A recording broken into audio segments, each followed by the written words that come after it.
Et bonsoir les factieux, bienvenue dans la morale politique, votre émission de politique où on parle des faits et pas de morale, comme d'habitude.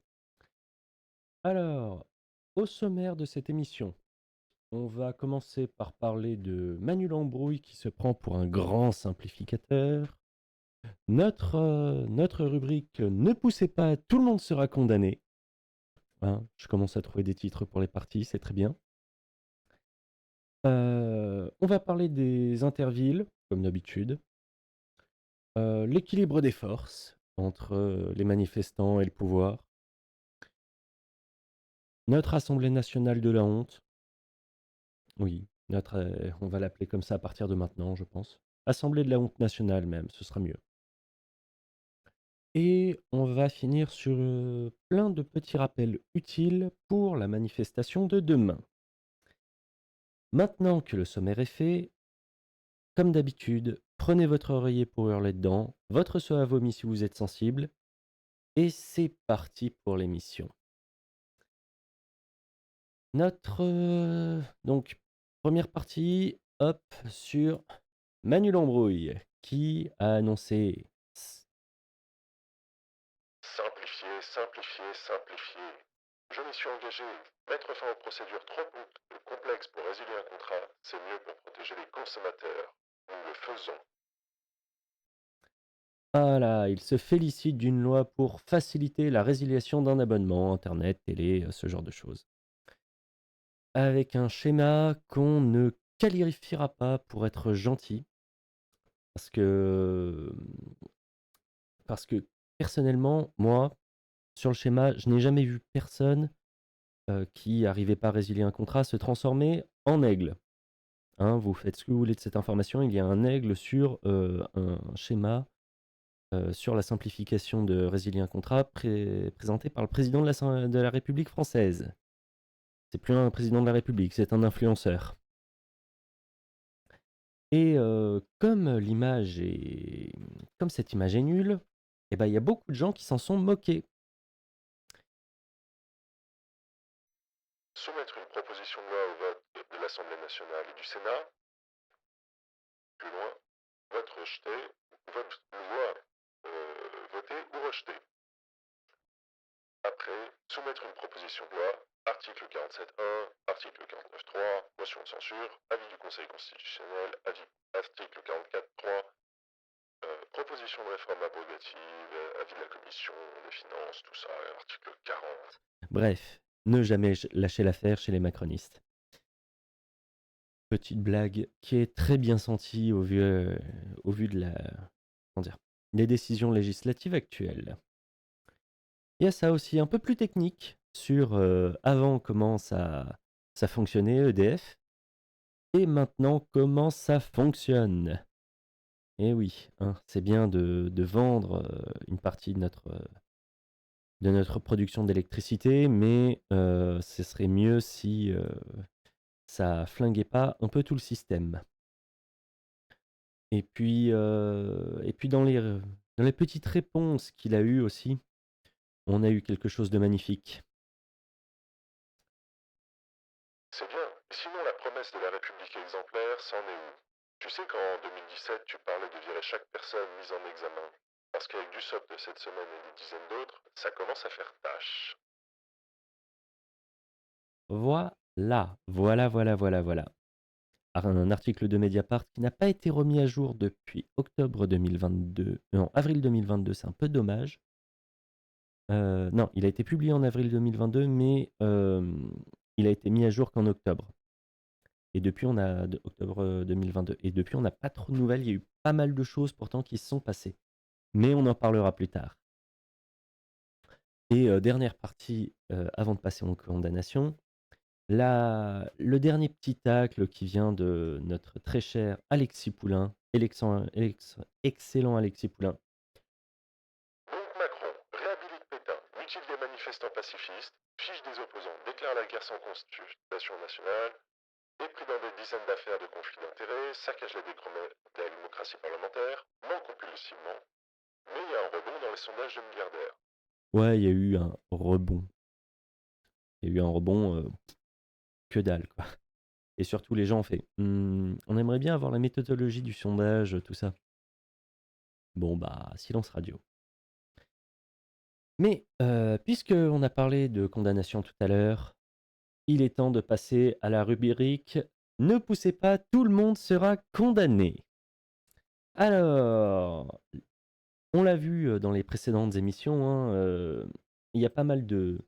Comment dire les condamnations, mises en examen et autres se font à un rythme balkanien en ce moment, c'est incroyable. On se croirait vraiment revenu à l'époque Sarkozy, Hollande, ce genre de choses. Ça fait une bonne cure de jeunesse pour ceux qui suivent la politique depuis un moment. Et les gens sont plus trop habitués. Là, par exemple, on a la secrétaire générale de la CGT qui dit Au gouvernement, on n'arrive même plus à compter le nombre de ministres poursuivis par la justice. alors, c'est pas tout à fait vrai. Mediapart l'a un peu fait quand même. Mais c'est mieux quand même pour moi parce que je vais bientôt, dans les prochaines semaines, les prochains mois, avoir à faire une liste des personnes mises en examen ou condamnées au gouvernement.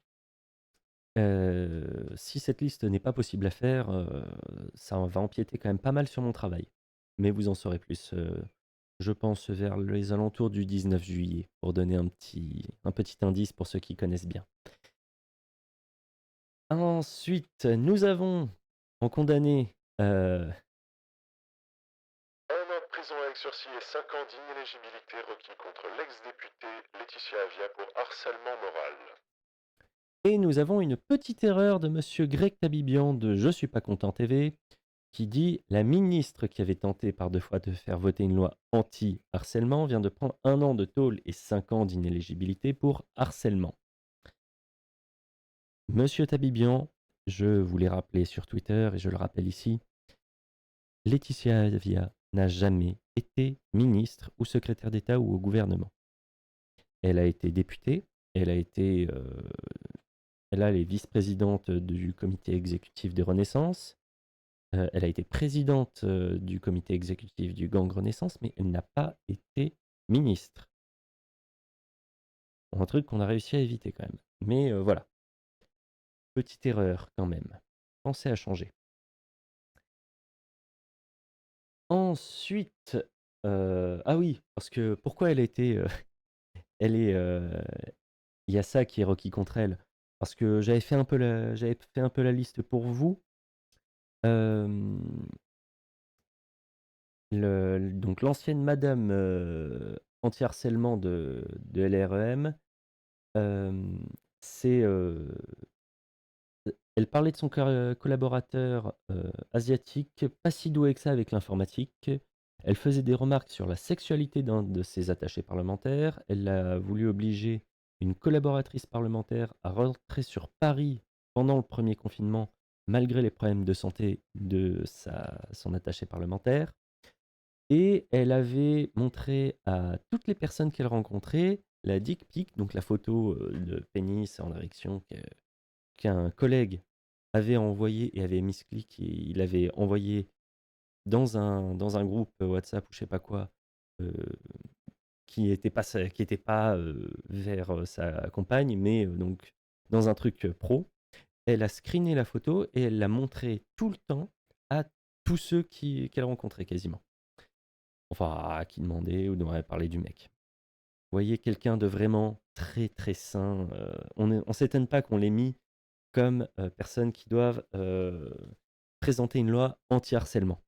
Elle en produisait quasiment tous les plus gros travers. Ensuite, on va passer sur monsieur Olivier Dussopt. Le ministre du Travail Olivier Dussopt sera jugé du 27 novembre au 30 novembre à Paris pour des soupçons de favoritisme. Parce que ce cher Olivier Dussopt, il avait été mis en examen pour une affaire de favoritisme. Il y avait d'autres trucs qui n'ont pas été retenus à la fin. Mais ce qu'on lui reproche, c'est d'avoir donné un contrat à la SOR, donc une entreprise qui gère l'eau, eau potable, assainissement, ce genre de choses, d'avoir donné un contrat à la SOR dans sa ville d'Annonay quand il était encore maire, contre des lithographies. Annonay, Ardèche, encore un coup des Ardéchois, on vous surveille, hein. Contre des lithographies. Alors lithographie, c'est un peu c'est pas des gravures, mais c'est une forme d'art un peu particulière. Le plus drôle, le plus ridicule même de cette affaire, c'est le prix des lithographies, parce que elles étaient estimées aux alentours de 2 000 €, ce qui fait vraiment de la lithographie d'entrée de gamme. Et les mecs, enfin, dans les milieux politiques, on se foutait de sa gueule. Ah, il s'est fait choper pour 2 000 €, c'est quand même très con. Enfin, voilà. Maintenant, on va arrêter de parler des condamnés et on va parler des intervilles du Sbeul. Parce que le compteur des intervilles, de 100 jours de Sbeul, plutôt, a mis une petite mise à jour. Et nous pouvons observer que nous avons ex aequo en première place, première position, Rhône, le Rhône et Paris. Le Rhône qui a repris 15 points après avoir fait annuler la visite de la ministre de l'Enseignement supérieur et de la Recherche. Hein, une annulation de visite, c'est 5 points, fois le fait qu'elle soit ministre, c'est fois 3, donc 15 points. Allez. Et on note également que pour tacler, pour faire le... Comment dire, pas pour tacler, mais pour faire la petite confrontation habituelle, la Drôme est 21e, ex aequo avec d'autres, et l'Ardèche n'est que 25e. Les Ardéchois, vous avez encore à nous rattraper. Euh, bon, je vais pas trop tarder dessus, parce que sinon je vais vraiment me faire engueuler par les Ardéchois. Ensuite, dans la partie plus interville, tout ce que j'ai pu vous dégoter depuis la dernière émission. Donc on a Marseille qui a fait une manifestation contre la privatisation de la culture. Et bon, bah ils ont été inventifs, hein. Ils ont été inventifs. Ils ont continué à faire la manifestation même en mer. On note que quand même c'est inventif, hein. Lyon, on ne les a jamais vus manifester en mer. Il y a peut-être une raison. Si jamais vous avez une carte, vérifiez la distance entre Marseille et... Enfin, entre Lyon et la mer. Il y a peut-être... Je me dis, il y a peut-être une raison pour laquelle Lyon n'a pas eu cette intelligence. Bon, ensuite, après avoir parlé de... après avoir parlé de Marseille, on a aussi quelque chose un peu en dehors des intervilles. Il y a pas de... Là, il n'y avait pas de ministre ou de député ou autre. On passe sur une autre manif où il n'y avait pas non plus de ministre et de député, mais qui était quand même assez sympathique. Réussir à prendre le château de Disney, supérieur à réussir à prendre la Bastille, à mon humble avis. Voilà. Parc Disneyland était aussi en grève pour des revalorisations de salaire. Comme quoi, les manifs sauvages n'ont pas repris la Bastille à Paris, mais elles peuvent reprendre le château de Mickey. Ensuite, nous avons sur un petit village de 5000 habitants, qui s'appelle Garon, eh ben, ils ont quand même fait un comité d'accueil à Emmanuel Macron. C'est bien, hein, 5000 habitants, ça suffit pour aller manifester.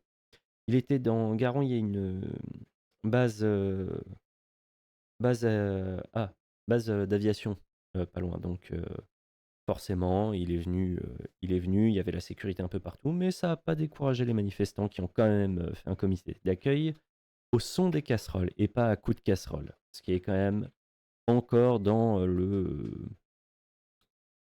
enfin dans la révolution gentille, on va dire.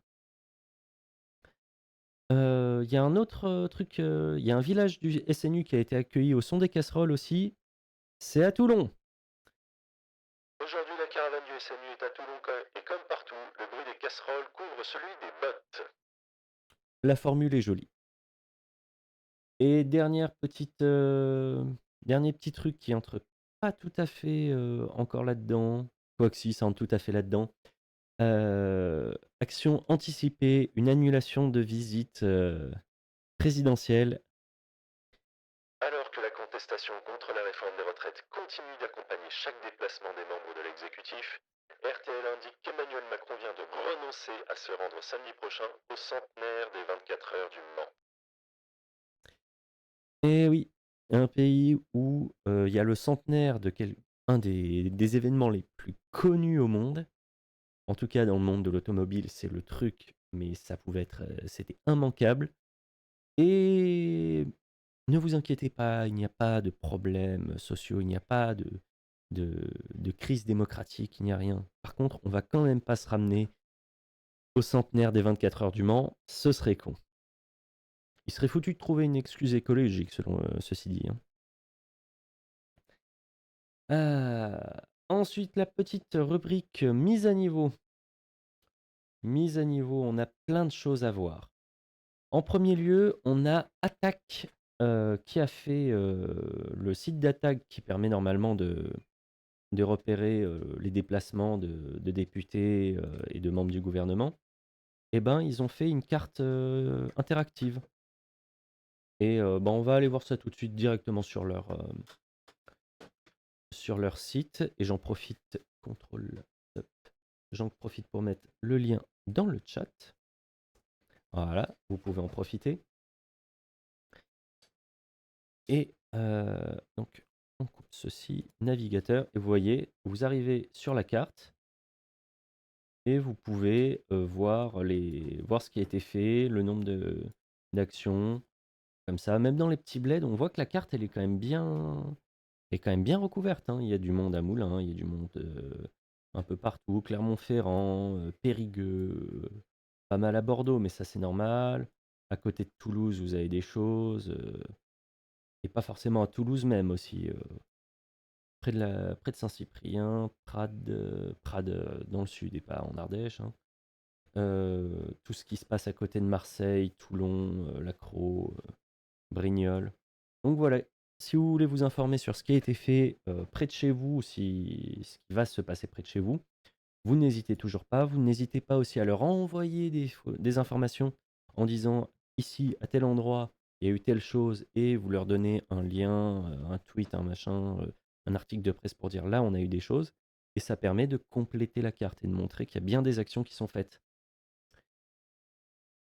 À la suite de ça, à la suite de ça, on a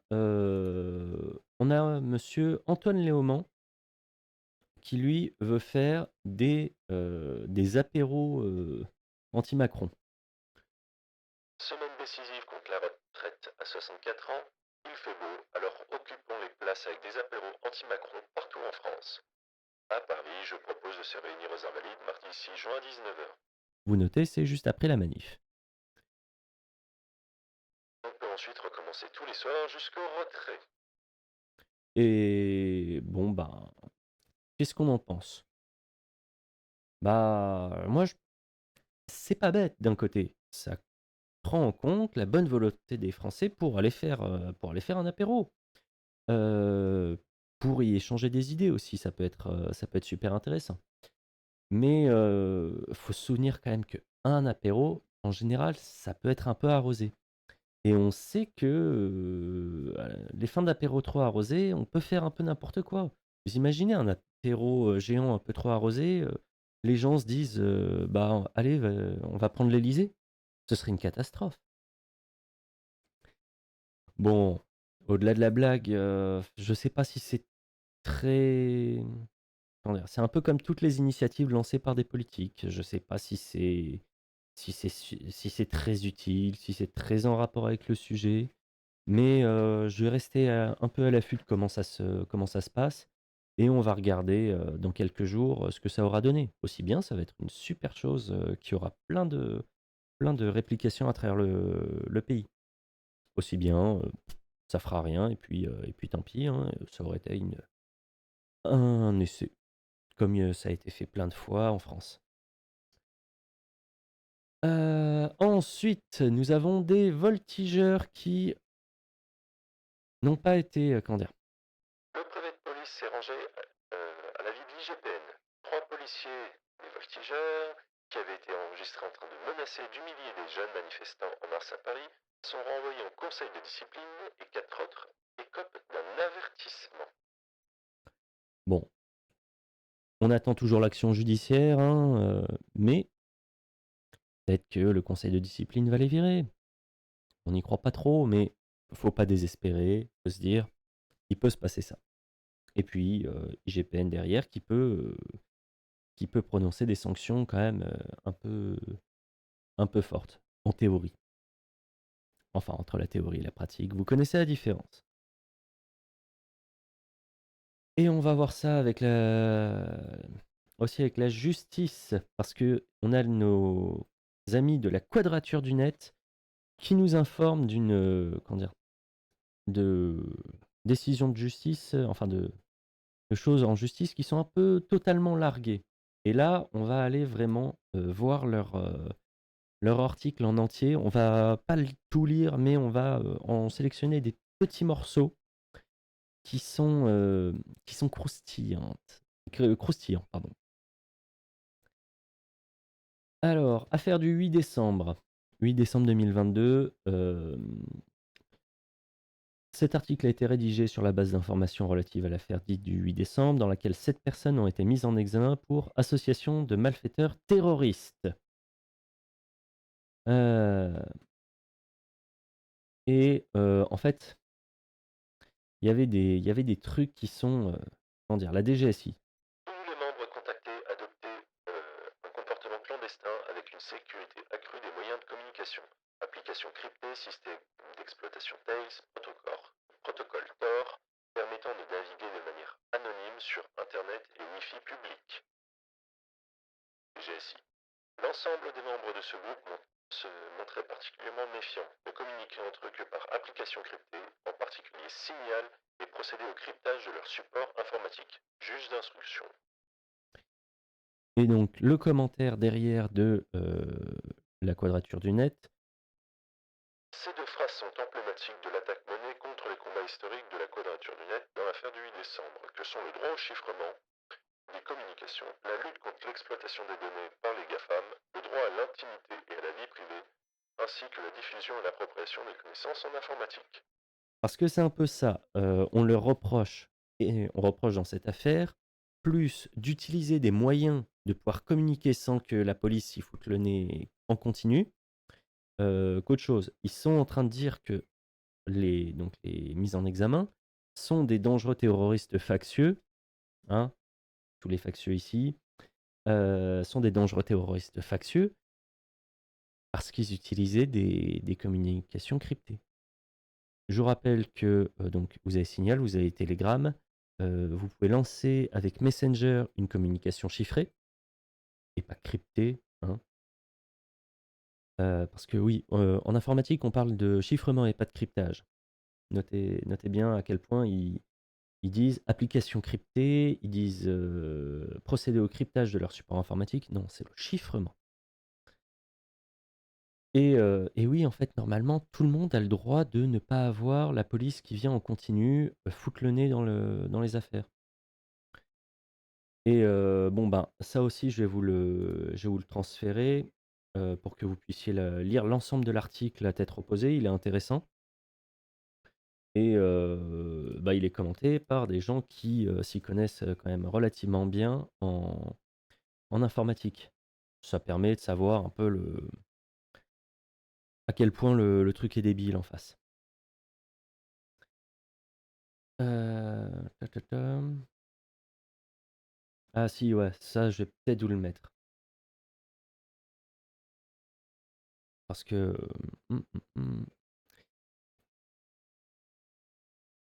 Voici quelques-unes des habitudes numériques qui sont, dans cette affaire, instrumentalisées comme autant de preuves de l'existence d'un projet criminel. L'utilisation d'applications comme Signal, WhatsApp, Wire, Silence ou ProtonMail pour chiffrer ses communications. Le recours à des outils permettant de protéger sa vie privée sur Internet comme un VPN. N'oubliez pas de prendre des VPN si vous comptez tweeter encore dans quelques temps, hein, parce que ce sera plus possible, s'il faut interdire Twitter en France.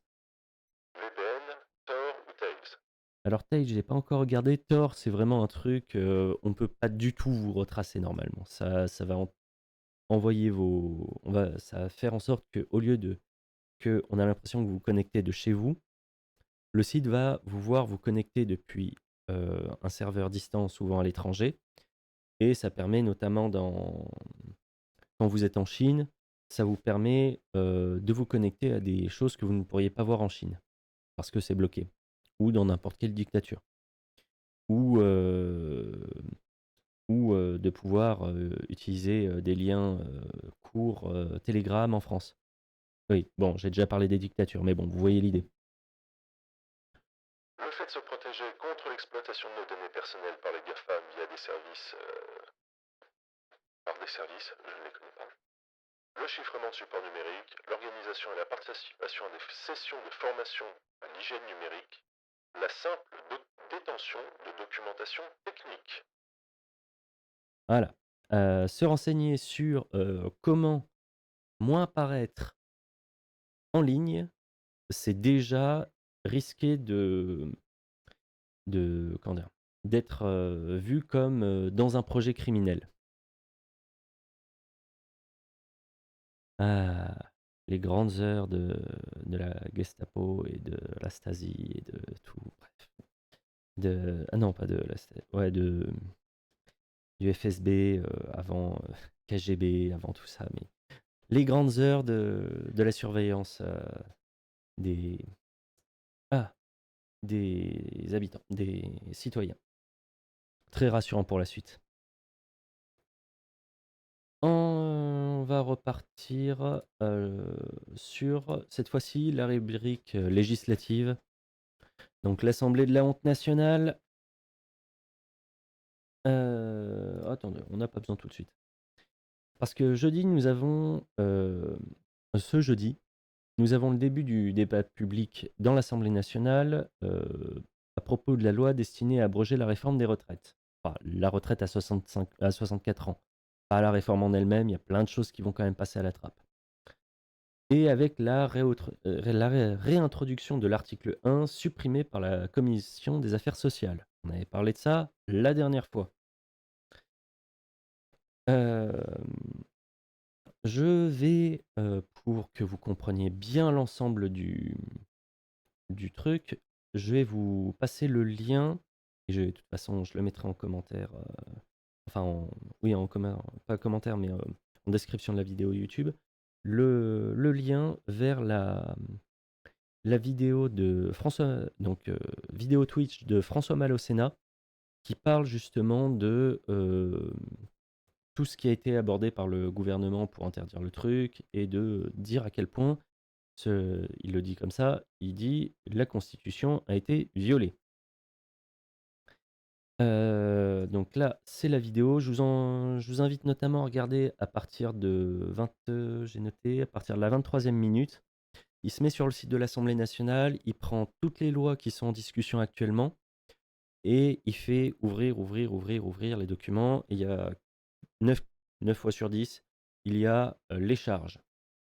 Ça permet de dire, bah, si cette loi-là a été refusée par si l'article 1 qui est censé être, comment dire, représenté par Charles de Courson est interdit par la présidente de l'Assemblée nationale, en réalité, il y a 90% des lois quasiment qui doivent être interdites par la présidente de l'Assemblée nationale parce qu'elles créent des charges. Et la raison pour laquelle c'est accepté de créer des charges malgré l'article 40, en théorie, il dit c'est un accord, le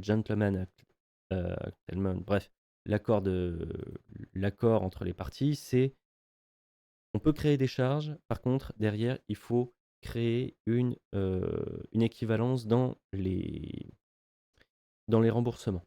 Il faut dire, pour un truc qui est fait, qui est présenté, qui va coûter tant, on va faire cette chose qui permet d'en compenser le coût. Parce qu'en France, il n'y a que le gouvernement qui a le droit de dire on va faire une loi qui va coûter tant, et sans avoir besoin de compensation. Parce qu'il n'y a que l'État qui peut se permettre de ne pas être à l'équilibre. Contrairement à toutes les mairies, à tous les organismes publics et publics où ils n'ont pas le droit d'avoir de pas avoir un budget à l'équilibre. Et le privé, ensuite, c'est la banque et les autres qui leur tombent dessus.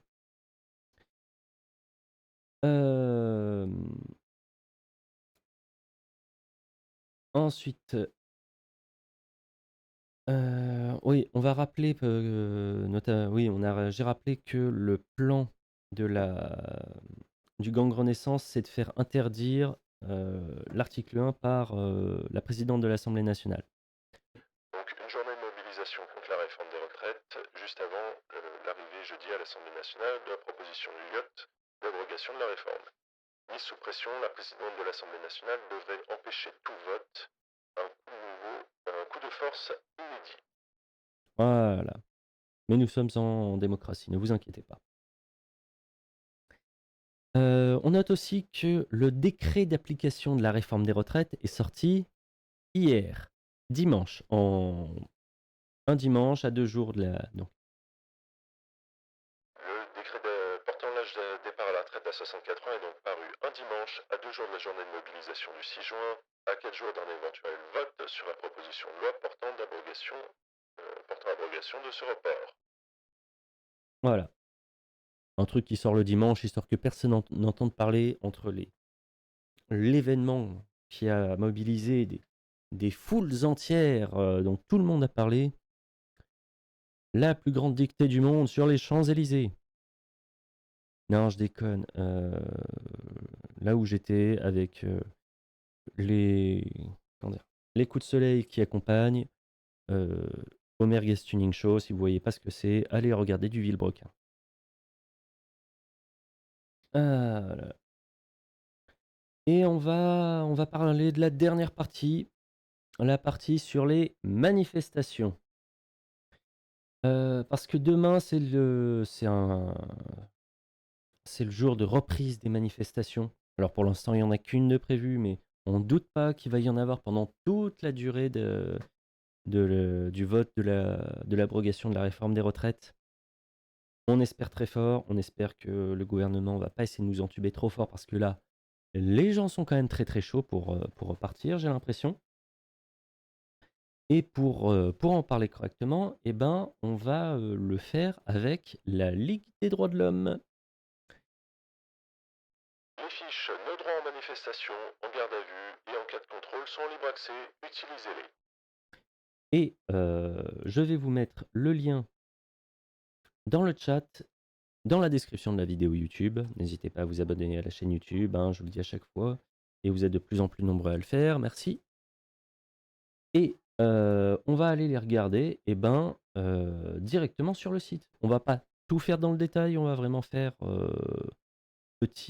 partie par partie. Mais on commence par la partie en manifestation. Alors, oui, c'est bien la manifestation, la première qui est ouverte? Ouais, nos droits en manifestation. Donc, Il est autorisé de documenter, photographier, filmer les forces de l'ordre qui opèrent dans l'espace public, notamment lorsqu'elles font usage de la force. Les forces de l'ordre n'ont pas le droit de vous interdire de les filmer dans l'exercice de leur mission. Pourquoi filmer? Parce que c'est important, ça permet de faire remonter des choses. Ils disent enfin, comment recueillir des preuves, comment porter plainte. Préférable de déposer plainte auprès de l'IGPN, donc rue Nard à Paris, ou dans un commissariat hors de Paris. Et ensuite, signaler les violences policières à l'IGPN ou l'IGGN. Il y a les liens pour pouvoir le faire. Saisir le défenseur des droits. Maintenant, c'est la défenseuse des droits, si je ne me trompe pas. Alerter la Ligue des droits de l'homme. Et en manifestation. Donc, comment on peut faire? L'accès à une manifestation peut-il être filtré? Le procureur de la République peut autoriser la police judiciaire à procéder à des contrôles d'identité et une inspection visuelle et une fouille de vos bagages. À la sortie d'une NAS, un contrôle d'identité est illégal. Si vous avez une arme sur vous, vous pouvez être interpellé et placé en garde à vue. Peut-on se munir de protection contre les gaz lacrymogènes? Les protections lunettes, écharpes ne sont pas interdites tant qu'elles ne dissimulent pas votre visage. Leur confiscation par les forces de l'ordre pourrait faire l'objet d'un recours, mais il faut des preuves, récolter des témoignages vidéo. Il arrive que l'autorité compétente interdise par arrêté le port de matériel de protection, casque, masque. La légalité de ces arrêtés est douteuse. Le Conseil d'État, saisi par la LDH, notamment, a rappelé qu'il n'existe pas de droit interdisant le matériel de protection. Le tribunal administratif de Paris a suspendu l'application d'un tel décret en avril 2023, saisi notamment par la LDH. Il ne faut pas non plus se cacher le visage aux abords d'une manifestation sur voie publique, pas se dissimuler volontairement le visage afin de ne pas être identifié, dans des circonstances faisant atteinte à des troubles à l'ordre public. Voilà, c'est pour la participation en manifestation non déclarée ou interdite, c'est encore d'autres choses, ça ne nous concerne pas. Il y a des interpellations, des verbalisations en manif. Donc, hop, qu'est-ce qui peut être intéressant? La rébellion, opposer une résistance active aux forces de l'ordre. Provocation à la rébellion aussi, c'est interdit. Outrage à agent, c'est interdit. Hem, Participation, à un attroupement après 2 sommations de se disperser. N'y allez pas armé, petit truc tout con, heu, 3 ans de prison, 45 000 € d'amende et c'est précisé, est une arme tout objet conçu pour tuer ou blesser. Et c'est là où il y a le droit français entre l'arme, pas de casserole évidemment, c'est ça. Mais c'est là où il y a une petite différence entre l'arme par nature et l'arme par destination. Ce qui n'est pas vraiment le. Est-ce que ce qui est noté là dans la loi arme, tout objet conçu pour tuer ou blesser, euh, fun fact, les pratiquants d'arts martiaux sont considérés. Oui, bah eux, ils n'ont pas le droit d'aller manifester. Mais si vous avez tout objet conçu pour tuer ou blesser, et que vous vous ramenez avec certaines choses qui sont considérées comme des armes par la loi. Un cendrier ou une poubelle, c'est considéré comme une arme par la loi, hein, les petites subtilités, la jurisprudence. Donc si vous avez un cendrier sur vous, vous pouvez vous faire arrêter. Mais donc normalement, vous pouvez pas vous faire arrêter et dire oui, vous êtes en détention d'une arme parce que vous avez un panneau sur un panneau de manifestation que vous avez fixé sur un truc de bois assez solide. Théoriquement, ça peut pas, vous pouvez pas vous faire arrêter et verbaliser pour ça. Ça, c'est dans la théorie. Mais l'interprétation, enfin, vous connaissez la blague. Vous avez l'avocat qui connaît bien la loi et l'avocat qui connaît bien le juge. Et donc, résultat, vous avez le procureur qui connaît bien la loi et le procureur qui connaît bien Macron. Comment on fait? Si on fait comme dans Zelda, tu fixes un panneau en bois pour manifester. Non, tu ne peux. Une épée, tu ne vas pas pouvoir. Même une batte de baseball, je ne suis pas. Mais ça, c'est intéressant parce que la batte de baseball, c'est pas conçu pour blesser ou tuer. C'est pas fait pour blesser ou tuer. Et si tu t'en sers pour mettre ton panneau de manif, le fais pas. Mais théoriquement, ça se plaide. Théoriquement, ça se plaide hein, si tu mets ton panneau sur une batte de baseball. Ensuite, bon bah, vous mettez pas dans un groupe pour détruire des trucs. Vous allez pas en manif avec, même pas avec de l'alcool pour Zippo, hein. Et les derniers conseils, et là, on va le faire très fort. On baisse un peu la réverb, on baisse un peu l'écho, mais on va quand même le garder. On va baisser ça. Ne pas ramasser ou repousser une grenade. Il peut s'agir d'une grenade de désencerclement ou d'une grenade GM2L à dispositif pyrotechnique qui peut provoquer une mutilation. Ouais, sauf avec la raquette de tennis. Mais vous n'utilisez pas votre quelconque partie de votre corps pour repousser une grenade. Jamais, jamais. Vous vous éloignez, vous vous cassez. Oui, sport avec les CRS. Tout à fait. Mais ah, la raquette de tennis sur laquelle vous mettez le panneau explicatif, je pense que ça doit passer avec un bon avocat. Et ensuite, Les documents utiles, bulletin de paie ou avis. Bref, avant de partir manifester dans l'hypothèse d'une interpellation avec placement en garde à vue, pensez à constituer un dossier présentant des garanties de représentation. Si vous demandez un délai pour préparer votre défense, ce dossier pourra compter dans la décision du juge dans l'éventualité d'un placement en détention provisoire. Les documents utiles, bulletin de paie ou avis d'imposition, bail, titre de propriété, facture d'électricité, certificat scolaire et ou attestation de formation, preuve de situation familiale, etc. Ne pas oublier de prévenir une personne de votre entourage, lui donner accès à ce dossier et à des affaires de première nécessité en cas de détention. Avoir le contact d'un avocat. Et ensuite, prendre connaissance auprès de la LDH des fiches nos droits numéro 2 sur les contrôles dont vous pouvez faire l'objet et numéro 3 sur la garde à vue.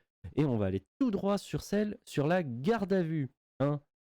Et n'oubliez pas même si vous ne montrez pas cette vidéo à vos amis, n'oubliez pas de leur envoyer le lien vers ces fiches. Elles sont importantes. En plus, c'est des PDF. Vous pouvez les avoir directement, même sans connexion sur vos téléphones. Vous pouvez les imprimer. Elles sont bien faites. La deuxième partie. Puis-je être fouillé en garde à vue? Oui, en principe, par une personne de même sexe. Une fouille intégrale ne peut être réalisée que si elle est indispensable à l'enquête, pas pour des motifs de sécurité. Et que si la palpation par-dessus vos vêtements ou la détection électronique ne peuvent pas être effectuées. Elle doit avoir lieu en principe dans un espace fermé, en principe sans mise à nu intégrale. Refusez si on ne vous a pas dit que la garde à vue avait... Ouais, voilà. Il faut qu'on vous ait dit la garde à vue a commencé pour pouvoir... pour que si on vous dit je vais vous fouiller intégralement, vous dites ah, vous voulez me fouiller intégralement, est-ce que je suis en garde à vue? Et si vous disent non, ah oui, bah ça. Mais ça, je pense qu'il y en a qui vont prendre des taloches un peu. Parce que oui, effectivement, la garde à vue de 2 étudiantes à poil dans un... Non, elles étaient topless, on leur avait rendu leur culotte, je crois. Mais oui, un garde à vue quasiment à poil. Nickel. Hein. Et ensuite, on va gueuler sur la Turquie, sur qui vous voulez. Terrible. Deuxième point important. Quel accès à mon téléphone? Concernant le déblocage de votre téléphone, répondre. Je ne refuse pas, mais j'attends mon avocat. Il existe un délit faisant courir 3 ans de prison et 270 000 euros d'amende. Si vous refusez, grosso modo. Si vous refusez d'ouvrir votre téléphone aux forces de police. Par contre, dire je veux la présence de mon avocat avant de l'ouvrir, ça vous pouvez le faire et c'est important. Les empreintes, la grosse partie. Empreinte digitale. Pour alimenter ces fichiers, l'OPJ peut procéder aux opérations de relevé signalétique sur toute personne s'il y a une raison plausible de soupçonner qu'elle a tenté de commettre une infraction. Oui, non, il faut avoir le numéro d'un avocat. Ou si jamais tu n'en as pas, tu dis je veux un avocat commis d'office, tout ça, mais je ne pars pas sans avocat. Et essaie de trouver un numéro d'avocat. J'essaierai de voir. Ah, je voulais essayer de trouver ça pour avoir des numéros d'avocats. Il y a plein d'avocats qui peuvent vous aider. Après, la plupart des infos qu'on trouve, c'est pour Paris. Pour les autres villes, je ne saurais pas vous conseiller, mais n'hésitez pas de trouver le numéro d'un avocat avant et dire voilà, j'ai le numéro d'un avocat, je veux appeler cet avocat. S'il est spécialisé dans ce genre de trucs, c'est encore mieux. Si vous allez voir des... Comment ça s'appelle? Si vous allez voir des spécialistes, est-ce qu'il faut le prévenir avant? Je pense que non. Si vous allez sur des sites de militants, généralement, ils ont des numéros d'avocats. Et si c'est que des gens de Paris, déjà, les avocats de Paris sont habilités à pouvoir plaider n'importe où, même en province, ce qui n'est pas le cas des avocats de province qui ne peuvent pas sortir de leur tribunal, grosso modo. Donc pour les empreintes, pour les empreintes, ils ont le droit de vous prendre si vous êtes soupçonné d'avoir commis ou tenté de commettre une infraction. Empreintes génétiques, ces empreintes. Attendez. Ces empreintes ne sont possibles que pour certaines infractions, notamment les violences volontaires, dont participation volontaire à un groupement violent. Ils ne peuvent pas être effectués pour participation à une manifestation interdite, délit de participation à un attroupement après sommation ou délit de rébellion et d'outrage. Donc voilà. Outrage, rébellion, vous n'avez aucune obligation de donner vos empreintes ADN. Sachant que ce qui n'est pas forcément noté ici, c'est qu'ils peuvent arriver, vous tendre un verre d'eau pendant votre garde à vue et récupérer le verre d'eau à la fin avec vos empreintes génétiques dessus. C'est pas forcément légal, mais ils sont capables de le faire.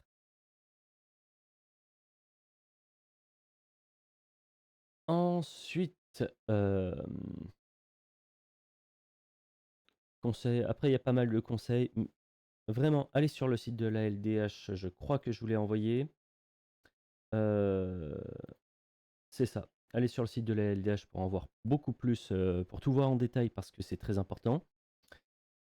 Saisir de défenseur des droits, il le renote ici. Et le cadre légal de la garde à vue.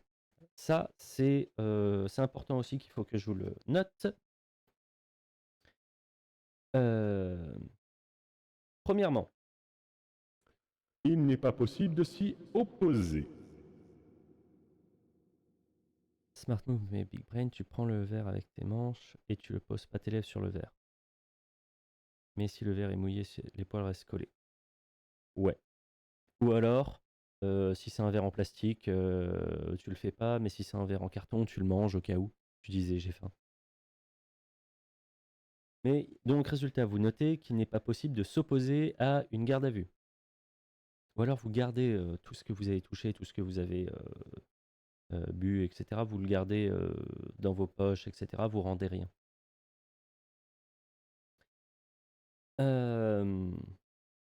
Quels sont les motifs d'un placement en garde à vue? Elle doit être l'unique moyen. Elle doit être l'unique moyen de parvenir à un des objectifs suivants. Permettre l'exécution des investigations impliquant votre présence ou votre participation, garantir votre présence devant le procureur de la République afin que ce magistrat puisse apprécier la suite à donner à l'enquête, empêcher la modification de preuves ou indices matériels, empêcher de faire pression sur les témoins ou les victimes ainsi que sur leurs familles ou leurs proches, empêcher une concertation avec d'autres personnes susceptibles d'être co-auteurs ou complices, garantir la mise en œuvre des mesures destinées à faire cesser le crime ou délit. Quand commence la garde à vue? Le point de départ du délai de la garde à vue est l'interpellation, c'est-à-dire le moment où vous êtes appréhendé par les forces de l'ordre. Notez l'heure. La notification. Donc après, vous devez arriver théoriquement. On peut demander un bouquin en garde à vue? Je pense pas. Alors, qu'est-ce qu'il y avait? Ils nous prennent nos droits, on garde nos verres. Exactement. C'est comme dans les festivals. Tu payes 1 € pour avoir la caution du verre, mais tu préfères garder le verre en souvenir. Théoriquement, vous êtes censé arriver rapidement entre l'endroit d'interpellation et le commissariat. Donc, comme on le voit, il ne doit pas dépasser 30 minutes à partir à compter de l'interpellation, pour être régulière. Et il faut vraiment et si vous arrivez que vous êtes, si on vous a pas notifié votre garde à vue, quoi que ce soit, que vous soyez au commissariat où que vous soyez, il y a l'OPJ qui vous fait, ouais, vous êtes obligé de rester ici. Vous lui demandez, est-ce que je suis en garde à vue? S'il vous répond non, vous n'avez aucune raison de rester là. Et si vous arrête, il dit non, si je ne suis pas en garde à vue, je ne reste pas là. Vous n'avez pas le droit de me retenir ici. Et si jamais il commence à monter un peu la voix, vous lui dites Euh, Dans ce cas-là, si je reste là, je veux tout de suite le numéro du procureur de permanence pour pouvoir l'appeler, pour lui signifier la situation qui n'est pas légale. Et il va sentir que vous êtes un peu procédurier, il va vous laisser partir théoriquement. Ou vous dire vous êtes en garde à vue. Mais si vous dit ouais, vous êtes pas en garde à vue, partez. Partez. Euh, Ensuite, combien de temps peut durer la garde à vue?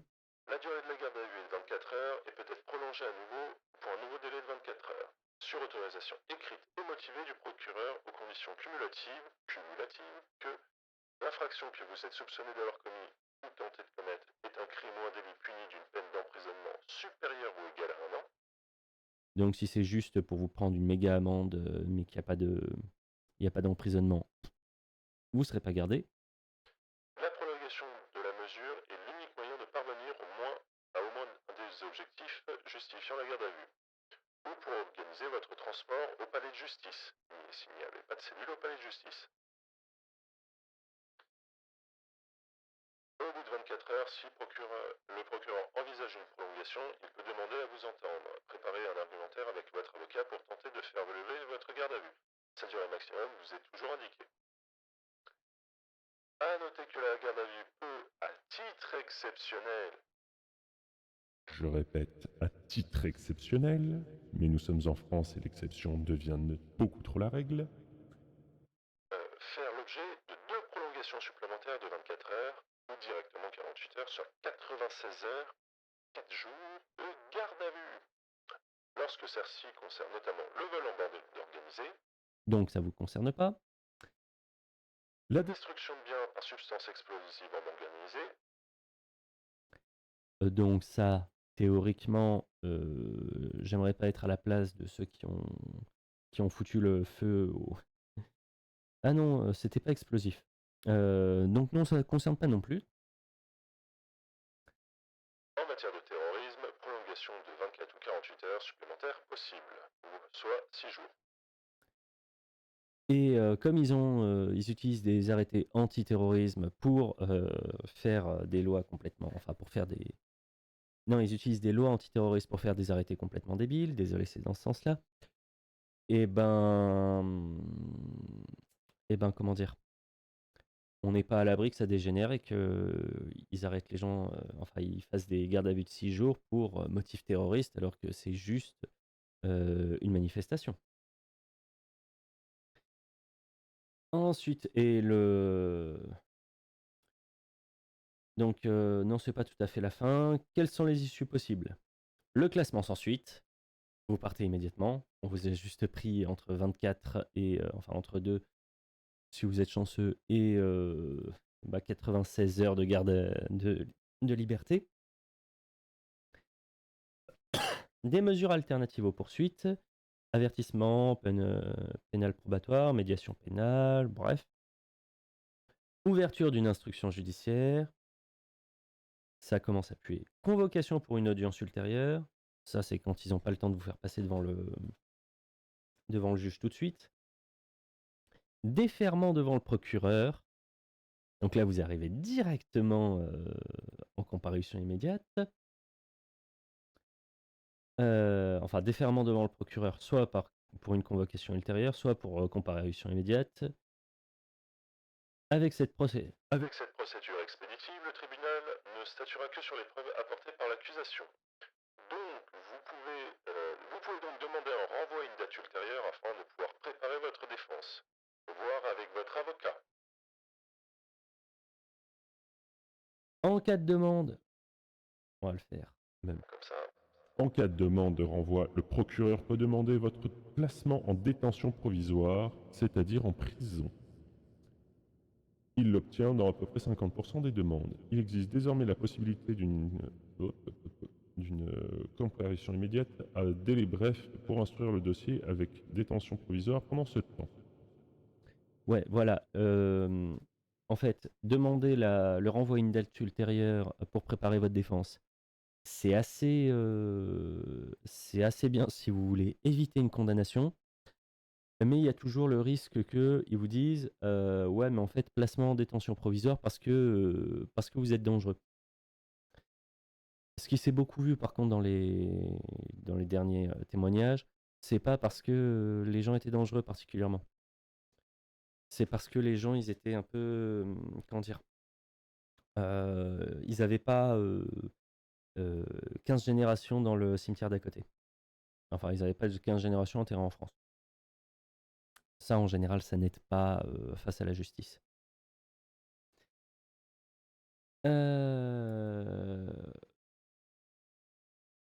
Ensuite, on va finir un peu sur faire valoir ses droits en garde à vue.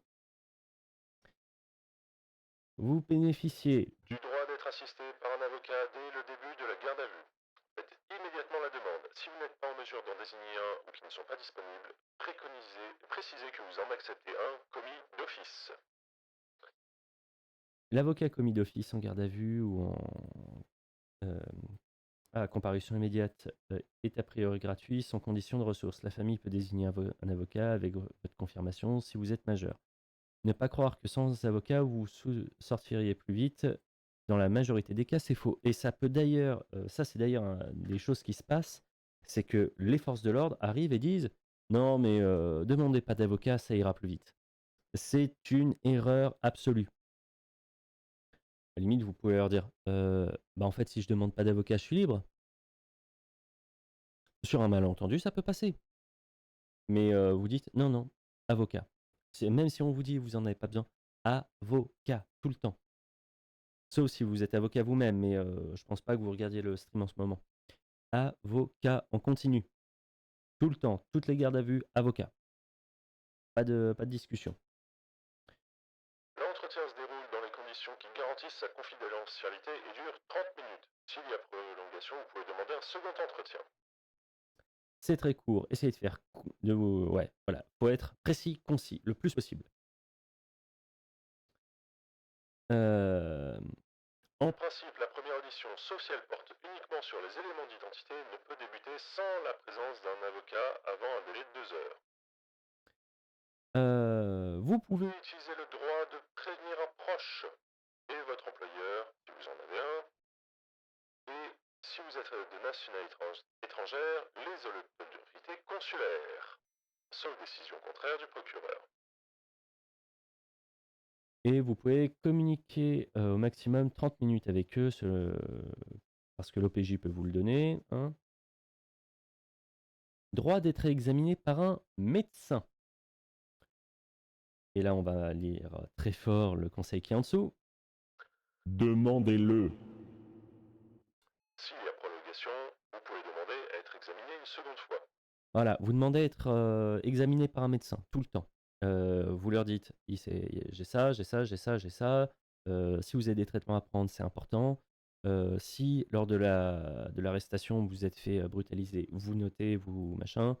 De toute façon, il est beaucoup plus spécialisé pour vous dire ce qu'il faut, dire ou quoi que ce soit. Il faut vraiment aller au maximum, demander. En fait, tous les droits que vous pouvez avoir en garde à vue, vous les prenez. Vous vous en foutez, vous les prenez. Par contre, effectivement, si vous êtes en garde à vue pour 96 heures, c'est un peu dur de se retenir de manger pendant autant de temps.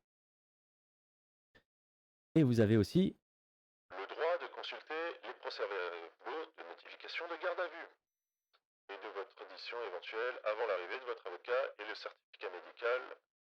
Dans les meilleurs délais, au plus tard, avant éventuelle prolongation. Du droit de présenter des observations au procureur de la République lorsque ce magistrat se prononce sur une éventuelle prolongation. Du droit de faire des déclarations, de répondre aux questions qui vous sont posées. Surtout de vous taire lors des auditions après avoir décliné votre identité. Décidez de votre stratégie de défense avec votre avocat, préparez avec lui une déclaration spontanée, puis refusez de répondre en disant « j'exerce mon droit de réponse ». Voilà, hein, l'avocat sait mieux que vous. L'OPJ a 3 heures pour téléphoner à vos proches et au médecin à compter de votre demande, pas toujours respectée. Et donc résultat, théoriquement, dans les 3 heures qui suivent, vous devez pouvoir pouvoir contacter vos proches et le médecin. À retenir, vous pouvez garder le silence jusqu'à l'arrivée de votre avocat et ne donner que votre identité par exemple. C'est un droit, vos propos peuvent être utilisés contre vous ou d'autres, pas votre silence. Et là, c'est une petite, il y a une petite nuance là-dessus. C'est que il y a aussi des fois où il y a des reproches qui sont faits de vous avez rien déclaré. Oui. Ouais, mais en fait, on aimerait bien des explications. Non. Et il y a certains juges un peu taquins qui ont tendance à faire oui, bah, c'est retenu contre vous. Bah ouais, mais j'ai rien dit. Et ça peut des fois être totalement dévoyé. Hein. Toujours la très grande République française. Euh, Après, les droits, fouilles, cadre légal, ça je vais plutôt vous laisser regarder. euh, Parce que ça fait un petit moment qu'on présente, que je vous tiens la jambe. Et que je vais je vais mettre directement cette vidéo le plus vite possible pour que vous puissiez la partager avec vos amis avant la manif de demain. Hein. Et puis, dans le doute, vous leur présentez, même tant que la vidéo n'est pas sortie, je vous rappelle que vous pouvez leur envoyer toutes les informations que je viens de vous donner, et plus encore. N'hésitez pas à leur envoyer. Vous connaissez quelqu'un qui va en garde à vue, vous leur envoyez. Vous connaissez des gens qui va en garde à vue, qui va en manif, vous lui envoyez. Vous connaissez des gens qui gèrent des manifs, etc. Vous leur dites, voilà, imprimez. Moi, je serai dans les manifs. J'arrive, je placarde les droits en garde à vue sur tous les camions, tous les trucs. La majeure partie des organisateurs ont ça pour que si jamais il y a le moins de problèmes, garde à vue, les gens soient le mieux informés possible. Et c'est absolument nécessaire d'informer les gens des droits qu'ils ont. Parce que souvent, les gens ignorent leurs droits. Et il y a la chaîne YouTube Vous avez le droit si vous aimez bien le droit. C'est quand même une occupation bizarre, mais vous avez le droit. Et c'est sur cette dernière petite blague que je vais vous laisser. Comme d'habitude, si ce programme vous a plu, vous partagez les informations que je vous ai données ce soir. Vous partagez ça sur vos réseaux sociaux. Hein. J'en connais 2-3 là qui ont Facebook. Vous n'hésitez pas, vous prenez le PDF et vous dites pour tous ceux qui vont en manif, vous lisez ça et vous appliquez. John, je te vois. Tu partages les PDF de partout. Je ferai aussi d'ailleurs. Mais donc, participez, vous pouvez partager tout ça sur les réseaux sociaux, Twitter, Instagram. Invitez vos amis à rejoindre la faction.